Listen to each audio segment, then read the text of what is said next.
Hello, everybody, and welcome back. You're at the Five Forks. My name is Barry, and this is volume 3 of my fight with prostate cancer. I didn't realize until a couple of days ago that it's been so long since I had posted a video. I had posted two, it's almost 2 years ago, or right at 2 years ago, and I wanted to get back and give an update, continue with the story that I was trying to tell at that point in time. As I left off in the last video, I stated that I had gone through the biopsy, and my urologist had done 12 cores, and the cores are a hollow needle that they stick into the prostate, and then they pull out a core, and of those 12 cores, all of them had cancer in them. That was very, very, very disturbing when I found that out. And as I go back and I'm talking with the urologist, we find out at that point that it's graded as a Gleason 9 score. Now, the Gleason score is a score that they use to determine where your cancer is at. How bad is it, so to speak? And it goes from a 5 to a 10. And mine was a Gleason 9. And so when I found that out, of course, I was very upset. And I just really didn't understand everything that I needed to. Kept reading through the pathology report and discovered that, it was at a stage 3. Stage 1, 2, 3, and 4. Stage 4 is where it's already metastasized and it's moved outside of the prostate capsule and has spread to other parts of your body, the lymph nodes or maybe to the bones or whatever. So I started doing as much research as I could possibly do, and just to try to wrap my head around it and get my mind fixed on what we really were facing. And through YouTube, I came across a couple of people who recommended that I check out a book. And the book was written by a guy that I consider to be all things prostate cancer. He says in his book that you should become your own advocate. You should do your own research. You should do your own study. Find out for yourself what's going on. And that's what he did. And as he went through this journey through prostate cancer, he put it all, he memorialized it, put it all into a book, and it's the best thing that I've found that gives you the complete details. It explains everything that you see in the pathology report, some of the things that the doctors tell you that you really don't understand until you've had time to absorb it and go back and find some more data on it. Anyway, the guy's name is Dennis Finnegan. He also has a Zoom meeting with other prostate cancer patients I think it's every Wednesday night. I'm still working, so I get off work too late to get home and participate in the Zoom calls. I hope to do that here soon. But anyway, the name of his book is Prostate Cancer, A Journey of Fear and Hope, Told in Plain Language by a Survivor. And when I saw that, I said, that really means a lot to me, that, he's going to tell it in plain language, and he is a survivor himself. So let me get the book. Now, I'm going to show it to you here. Hope you can see that. It's Prostate Cancer, A Journey of Fear and Hope. And I will put a link. I think I got mine from Amazon, and I'll put a link down below so that if you want to check out Dennis's book, you'll have a link to do so. And truthfully, it helped me tremendously to understand what I was facing and to help me make some decisions on my own. Now, the treatment options that we were faced with, I went back and, of course, I was talking to the urologist about all of this. And so then he says, well, I got to get you in front of the cancer team. And so My wife and I, we met first with the surgeon. That's the first thought that anybody has is, let's just get it out. Let's get rid of it, throw it away. I wasn't that lucky in that I have a pre-existing condition. I have peripheral artery disease, which is harder than our arteries of the extremities and the legs. And I have 3 stents. I have 2 stents in the iliac arteries, which go down to the femoral arteries in your leg. And I also have one in a femoral artery, my left leg. So as we're discussing all of this with the surgeons, and they're going to be doing this laparoscopically, can't even talk today. But anyway, they're going to use a robot to go in there, and they're going to then take the prostate completely out. There's going to be a lot of risk involved in that with my arteries, the way they are, and with the stents. If they were to nick one of the arteries, or if they were to nick a stent, then the possibility that it could not be repaired. And then at that point, I'm facing probably losing a limb at some point down the road. So I had to consider that. And then, we went through all of it, that was a high risk, but the surgeon says, it's going to be up to you. We feel that, confident that we could get this done, but at the same time, there is this risk. And so, I had to think about it quite hard.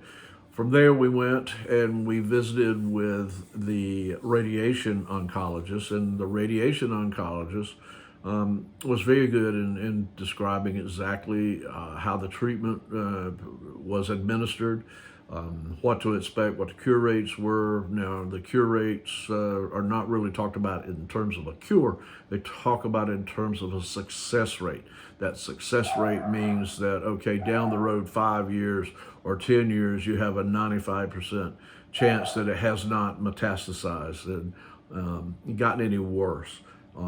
Surgery and radiation are both in the 90 range for 5 years. Of course, it goes down the older you are and the longer that the time runs out. In addition to the radiation, they won't do radiation unless you also are on a hormonal treatment as an androgen deprivation treatment. They kill the testosterone in your body. And that goes hand in hand because they're trying to kill the cancer cells inside of the prostate with the radiation. And at the same time, the cancer's trying to feed itself on the testosterone. So what they do is they take the testosterone away from your body, and it causes them, the radiation does have a chance to kill those cancer cells in the prostate. The Lupron treatment is initially simultaneous with the radiation, and I was on the Lupron for 2 years. Now the radiation, I chose to go to radiation and the Lupron treatment because I was scared that we might have a problem with my arteries, and that if that happened, then my quality of life was not going to be what I wanted. And so when you look at the research and the success rates are very similar between the two, I chose the radiation and the Lupron. That was over the course of 2 years. Now, initially, the radiation, I had 26 treatments. I would go every day, and there's a lot of prep work involved in that. I won't get into it, but it's not comfortable. The radiation itself, you don't feel a thing. Absolutely nothing. But there are certain side effects that some are worse for others than I was. I was very fortunate. I didn't have many of the side effects that most people experience during their radiation treatment. Surgery has its own side effects and complications, and those things that you have to look at and do your own research. You have to be your own advocate, as Dennis says. You have to think about these things for yourself. You have to make your decision. But the Lupron is an injection you get once every 6 months. Now, the first one was the same day or within a day or two of when I got my first radiation treatment. Then I had another one 6 months down the road, 6 months down the road. And then I had my final one in late January of this year, 2023. And as I'm sitting here today, it's August 27th. So it's been over 6 months since I had my last Lupron treatment. And the side effects from the Lupron are very real. The main one that I was faced with was fatigue. You're just completely wasted, worn out, tired all the time. And I was going to work every day, so it made it a little bit worse. But in everything that I read, they said if you will exercise, you will mitigate some of that. And so I did. During the first 6 to 8 months, I was going to the gym and I was walking every day. Toward the mid to latter part of the third injection, and then leading up to the fourth injection, I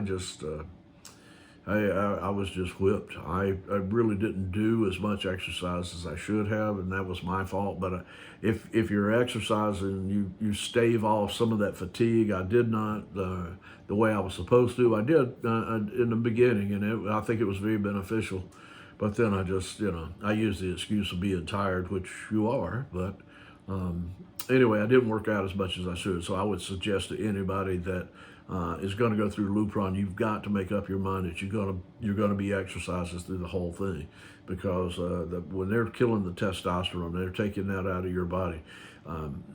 You're losing muscle mass and you're getting weaker, and you need to keep up as much as you can. You need to exercise. The other side effects that I had from the Lupron were hot flashes.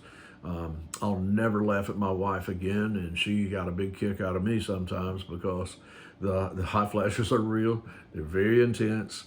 And until you've gone through it, you just don't understand what it's like. And it was very real, very severe in the beginning and in the middle part. And now I hardly have one, maybe every few days. So I know the Lupron is leaving my system. The other thing was brain fog. You have to really work on your memory, and you're in a fog a lot. It's very hard to concentrate on things, and so I had to really work hard on that part while I was working. But it appears that everything that I have gone through was probably the right decision for me, and I think that it's been a success for me. Now, this video is going on longer than I meant for it to, and I'll do another one to kind of tell you where I'm at today, and what's coming in the future, and where how successful really was this treatment. So I'll get into that in the next video, which I'll be doing here shortly. Again, thank you for taking the time to come over. This has been, almost 15 minutes long, and that's a little much to ask anybody to have their attention for 15 minutes or whatever. But I really appreciate it if you got to the end of this, for listening to me. It helps me to speak about it some. So, if you thought it was helpful, if you could find this useful, then please hit that like button. That helps get me out there in front of people. If you want to subscribe, there's going to be a lot more stuff coming down the pipe in the near future, very near future. And if you're so inclined, you could buy me a coffee, and I'll put the link for that down below as well. But again, I'll put the link for Dennis's book. I'll put a link for Buy Me a Coffee, and I look forward to seeing you next time. Thank you so much for coming by at the Five Forks.